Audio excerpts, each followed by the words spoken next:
Yeah, it's the Archivist, y'all. Exclusively interviewing Theophilus London. Yo, what's up, man? You know I'm always here showing love to the homie Archivist. What's up? And who is Theophilus London? Yo, Theophilus London is a songwriter. He is, put out 3 fucking definitive mixtapes of his generation. You feel me? Hey, what's up? And let us know how you got started in the business and your focus behind it. Well, I got started just, having a passion for rapping and artists that inspired me to be like, wow, I want to see what the fucking life's like. My dad always had like a fucking club and he was a DJ. I was like, man, what's coming home 4 a.m. in the morning like? What's traveling every day like? You know what I'm saying? And I started making good music and people wanted me to come out to the city. So that's kind of got my start, man. What's up, man? I'm signed to Warner Brothers right now, but I really don't give a shit about that. I just want to connect with my fans, you feel me? And the mixtapes that you've done, Jam, This Charming, and I Want You, elaborate on the diversities and how are they being marketed and the concepts behind each, and now the Lover's Holiday EP. Yeah, well, those are strategically manufactured right here. You know what I'm saying? Jam was my first musical offering, the Charming mixtape to I Want You. If you look at each CD has a progression of me as a lyricist, as a songwriter, as a human being.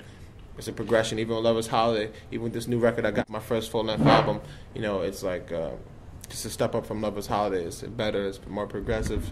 I'm just a progressive person, and that's all I want to kind of commit myself to. Can you elaborate a little more on the album? Well, the album is a good flavor of like hip-hop, but took it into a pop format, It's like a new wave. It's a new idea of music. I'm very excited. It comes out July 19th is the release date right now, as we stand.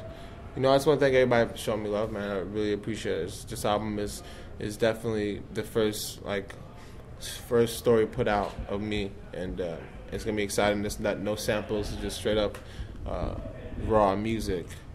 And I'm gonna see how my fans feel about it, and time to make a second fucking record. And any collaborations on it? So far right now we got Sarah from Tegan and Sarah. There's actually not that many features. It's this girl Holly Miranda.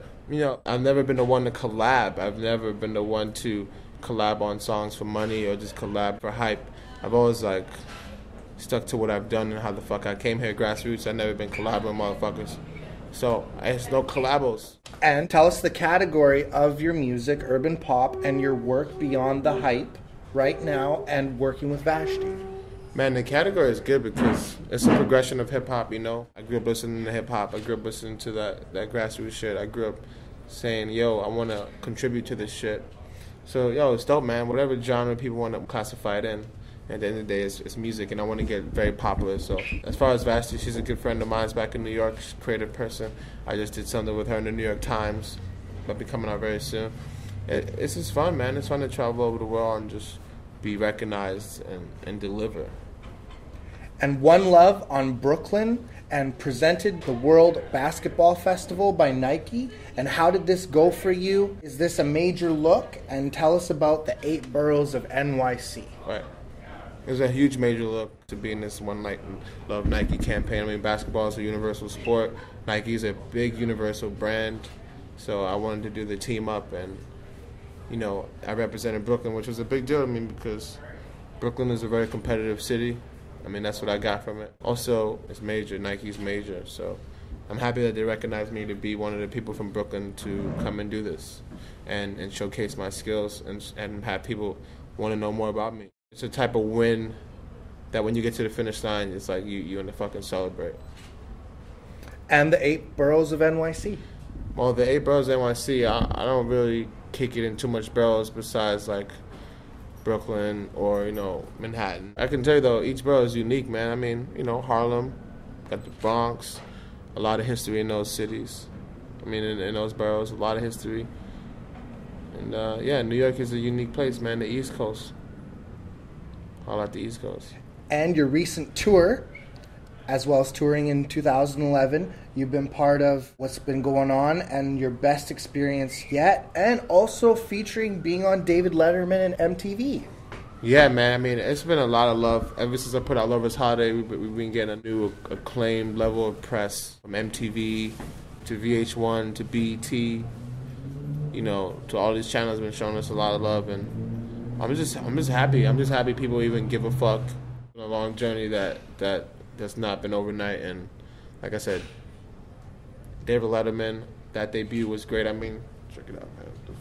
I'm still celebrating that shit because I've got the fucking shirt on. That's incredible. It's a David Letterman shirt. He signed it. Wow. So check it out. Can you tell us a little bit more about that, being on David Letterman? I mean, it was great. It was nerve-wracking. It was the first time I had like a full thought-out band. You know, we practiced for like a week. You know, it was great to just hear my record played live, especially on TV or stage. I had James Brown, Michael Jackson, and a whole bunch of legendary new wave artists and artists of the last 20 years touched that stage. So I went on with a huge confidence, which I'm sure a lot of artists went on too. So I probably went on with like maybe top 10 confidence of all time on that stage. And I'm sure I'm like top 5. I'm not even trying to be cocky, but we're definitely top 5 performance on that stage this year. Wow. So, you know, and if you got anybody else to bring them to me, let's compare videos. But I'm just happy my first TV debut went successfully well. And I can't wait for my next time to be on TV, and I want to make sure I'm always pushing the lead. You know, that's why like guys like Kanye West, you know, showing examples on how you can just like push the stage level so much further than they fucking present it to you with some whack ass bullshit. People can just get paid. And what is the biggest crowd that you've ever rocked so far? I rocked a crowd in the south of France set. That was like about 10,000 people. I did France with Damon Albarn from the Gorillaz.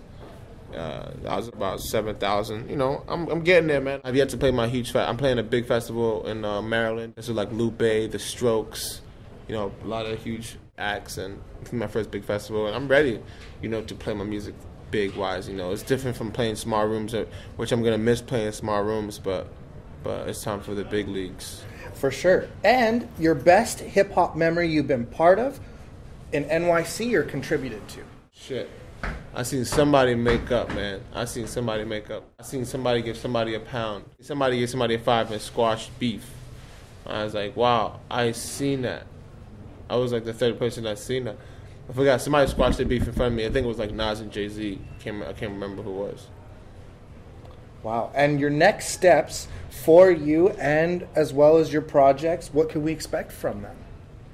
Man, commercial success, pop success. Man, I don't need no credibility. I don't need no cosigns. You feel me? I'm just gonna do my rounds. I'm gonna play my TV. I'm gonna tour for all the fans that support in every city. I'm gonna tour this record for them, and they're gonna have 10 new songs to listen to until the end of the year rides out, and I'm gonna start making my next record.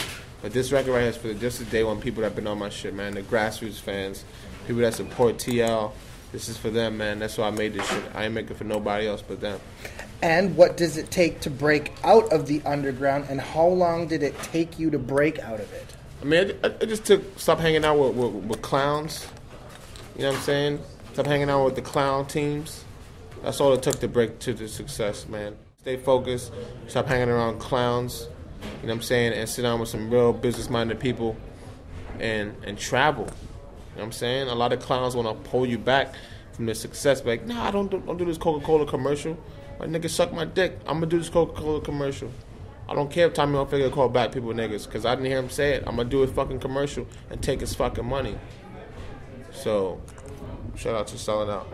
And what's your inspirations behind your work? Mostly inspired by, like, first it starts off with the music. I got to be good, the songwriter that I'm working with, you know, because, you know, I kind of co-produce a lot of stuff, but, you know, I'm more of the writer. I need a guy that in there that could, like, you know, we can come up with amazing sounds together, and just that starts off stories. So, like, after we make something amazing, I'm like, oh shit, this dream I had last night, I'm gonna write a song about it.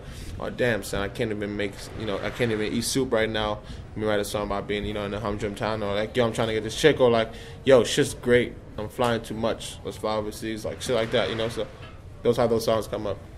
And having press from Two Dope Boys, Nah Right, OK Player, BBC Radio, Herb Mag, tell us your experiences, and the Mountain Dew commercial. It's good, man. A lot of people get sucked in the hype. I'm just very thankful for it. Move forward. You know, you're just as good as your last blog post. You feel me? You're just as good as the last fart. So it's like, I'm happy about it, but I got to work harder so they could bust me again. You know what I'm saying? It's about what's my next move. You know, I just dropped a Century Girl video. Now, what's the next video I'm gonna drop that's gonna be sick? You know, so it's always like, what's next? It's never you stop and take time to eat a sandwich or something. So you got to keep it moving. And anything to say to Canada? Yo, man, I'm just happy to be back in Canada. You know I haven't been here a lot, and I apologize, but you know, at this point, you know, I'm coming back for the Montreal Jazz Festival. You know what I'm saying? And I'm gonna hit that shit hard like I did Letterman, but for an hour. So you know, that's my next thing. Montreal Jazz Festival. Look out for that in this summer. Do you have any shouts? Yeah, man. Shout out. You know what I'm saying? And this is the Archivist, and you already know the name, y'all.